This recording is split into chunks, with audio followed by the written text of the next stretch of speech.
Toxic సంబంధించి ఒక teaser వచ్చింది మన. అవును, అంటే చాలా హై వోల్టేజ్లో ఉండబోతోంది సినిమా.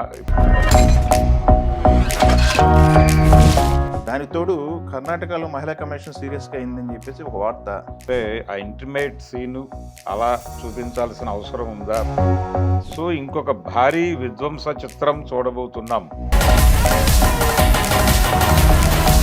భరద్వాజ గారు, టాక్సిక్ సంబంధించి ఒక టీజర్ వచ్చింది మన. అవును, ఆ టీజర్ వచ్చిన దగ్గర నుంచి ఒక డిస్కషన్ పాయింట్ నడుస్తుంది. దానికి తోడు కర్ణాటకలో మహిళా కమిషన్ సీరియస్గా అయిందని చెప్పేసి ఒక వార్త. ఈ వార్తకు సంబంధించి దేనికి పైన సీరియస్ అయింది? ఆ సీనా లేకపోతే కంప్లైంట్ లాంచ్ అయింది. కంప్లైంట్ లాంచ్ అయిన మీదట వాళ్ళు చూసి మరీ ఇబ్బందికరంగా ఉంది ఇది అనేది అభిప్రాయ ప్రకటన చేశారు వాళ్ళు. అంటే మనం టీజర్లో చూసాం ఆ షాట్. అంటే ఆ ఇంటిమేట్ సీను అలా చూపించాల్సిన అవసరం ఉందా? పైగా ఒక మహిళా దర్శకురాలు అలా చూపించటం ఏమిటి అనేది ప్రధానమైనటువంటి కాన్ఫ్లిక్ట్. అయితే ఇలాంటి సన్నివేశాలు ఈ మధ్య కాలంలో అంటే ఆ బోల్డ్గా వెళ్ళటం అనేది మన వాళ్ళు మార్కెట్ బ్యారియర్స్ దాటుతున్నాం కాబట్టి ఇది అవసరమే అని చెప్తున్నారు. పైగా ఈ సినిమా ఇంగ్లీష్లో కూడా రిలీజ్ అవుతుంది అనేది ఒక ఎక్స్పెక్టేషన్. అవును, అందుకని డెఫినెట్గా ఇది ఇలాంటి సంకుచిత వ్యవహారాలతో చూడొద్దు అన్నట్టుగా వాళ్ళు మాట్లాడుతున్నారు ఓపెన్ మైండ్తో యూనిట్ వైపు నుంచి. కానీ అట్నుంచి అయితే వాళ్ళ పరిధిలో అది కొంచెం ఇబ్బందికరంగా అనిపించి అక్కడ వరకు అభ్యంతరం వ్యక్తం చేశారు. ఆల్రెడీ టీజర్ వెళ్ళిపోయింది కాబట్టి ఇప్పుడు చేయగలిగింది ఏం లేదు. కానీ ఈ కంప్లైంట్ని ఆధారం చేసుకుని వాళ్ళు ఒక సంజాయిషి ఇవ్వటం ఇలాంటివేవో జరుగుతాయి. జరిగి ఫర్దర్గా ప్రమోషనల్ కంటెంట్ అంటే అందరూ చూస్తారు కాబట్టి వాటిలో ఇలాంటివి కొంత మేరకు పరిహరించడానికి అవకాశం ఉంటే ప్రయత్నం చేస్తాం లాంటి లెటర్ ఏదో ఇస్తారా అయిపోతుంది. కానీ సినిమా ఎలా ఉండబోతోంది అనేది దాని ద్వారా వాళ్ళు చెప్పారు. అంటే చాలా హై వోల్టేజ్లో ఉండబోతోంది సినిమా. ఇప్పటివరకు మనం KGF 2నే హై అనుకున్నాం.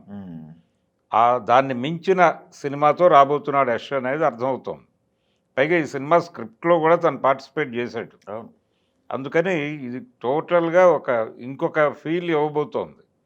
అంటే మనకి ప్రశాంత్ నీల్ టేకింగ్ చూసాం. ప్రశాంత్ నీల్ టేకింగ్ కంటే కూడా ఇది కొంచెం హైగా ఉంది.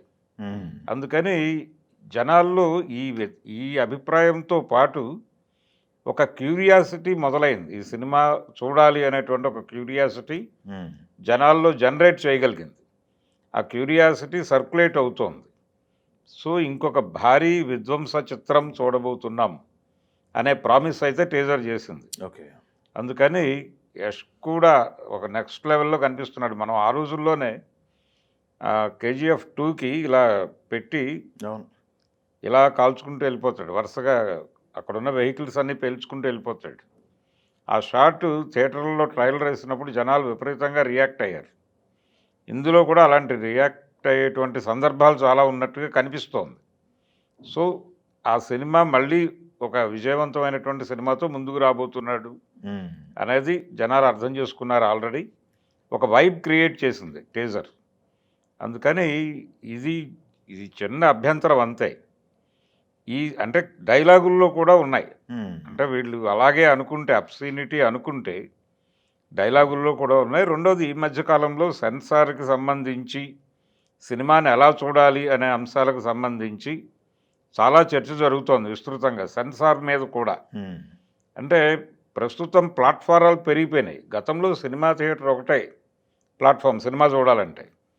ఇప్పుడు ఎవరికి వాళ్ళ పర్సనల్ ఏరియాలు వచ్చేసినాయి. ఎవరి ఫోన్లో వాళ్ళు ఎవరికి కావాల్సిన కంటెంట్ వాళ్ళు చూస్తున్నారు.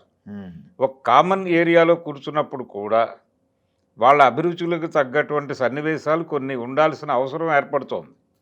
అందుకని ఇలాంటి సన్నివేశాలు దొరుకుతున్నాయి. పాత పద్ధతిలో చూడొద్దు అని చెప్పి వర్మ లాంటి వాళ్ళు మొత్తుకునేది ఎందుకే అంటే ప్రస్తుతం రకరకాలుగా ఎక్స్పోజ్ అయిపోతున్నారు. ఇక్కడ మీరు తలుపులు వేసేసినా ఇక్కడికి రావటం మానేసి ఇంకొక వాళ్ళ ఏరియాలోకి వాళ్ళు వెళ్ళిపోతారు. మీరు జనాల్ని తిరిగి కామన్ ఏరియాకి తీసుకురావాలంటే ఇలాంటి విషయాల్లో కొంచెం చూసి చూడనట్టుగా వెళ్ళిపోవాల్సిన అవసరం ఉంది అనేది చాలామంది మాట్లాడుతున్నటువంటి సందర్భం.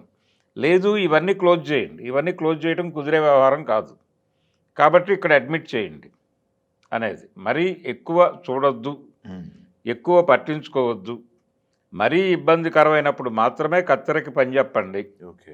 అంతకు మించి వద్దు అని చెప్తున్నారు. అలాగే మహిళా కమిషన్కి కూడా ఆ రకమైన విజ్ఞప్తితో పాటు వీళ్ళు ఎలాగూ దీనికి సంబంధించి మేము జాగ్రత్తలు తీసుకుంటామని ఒక అండర్టేకింగ్ ఇచ్చేస్తే అక్కడికి ఆ సమస్య పరిష్కారం అవుతుంది. సినిమాలో కూడా దాని నిడివి అవి విషయంలో కొన్ని జాగ్రత్తలు ఎలాగూ తీసుకుంటారు. ఇది ప్రస్తుతం మారినటువంటి సినిమా వాతావరణాన్ని సినిమా వాళ్ళు మార్కెట్ వైజ్గా చూస్తున్నారు. మార్కెట్లో ఎలాంటి రియాక్షన్ అంటే ఇక్కడ సొసైటీ వరకు వీళ్ళు మాట్లాడుతున్నారు, వాళ్ళు ఈ సొసైటీకి మాత్రమే ఈ సినిమాని ఇవ్వాలని అనుకోవడం లేదు. అదే వాళ్ళు రకరకాల ఏరియాలకు సినిమా తీసుకెళ్లాలని ప్రయత్నం చేస్తున్నారు. కాబట్టి ఇలాంటి సన్నివేశాలు ఉండి తీరుతాయి. మారినటువంటి సమాజాన్ని కూడా అర్థం చేసుకోవాలి మహిళా కమిషన్ కూడా. ఓకే. అర్థం చేసుకుని ఒక వైడర్ యాంగిల్లో రెస్పాండ్ అవ్వాల్సినటువంటి అవసరం ఉంది. ఓకే. Thank you. కేవలం అంటే ఏదో ఇలా ఉంది కాబట్టి అని దాడి చేయటం ఒక్కటే కరెక్ట్ కాదు. ఓకే. సమాజంలో జరుగుతున్నటువంటి అనేక విషయాలు కంపార్ట్మెంటాలిటీ మీద కూడా మాట్లాడాలి. అప్పుడు దీని గురించి మాట్లాడేటువంటి ఒక రైట్ వస్తుంది వాళ్ళకి. ఓకే. సినిమాల వరకు మేము కంట్రోల్ చేస్తామంటే కుదరదు.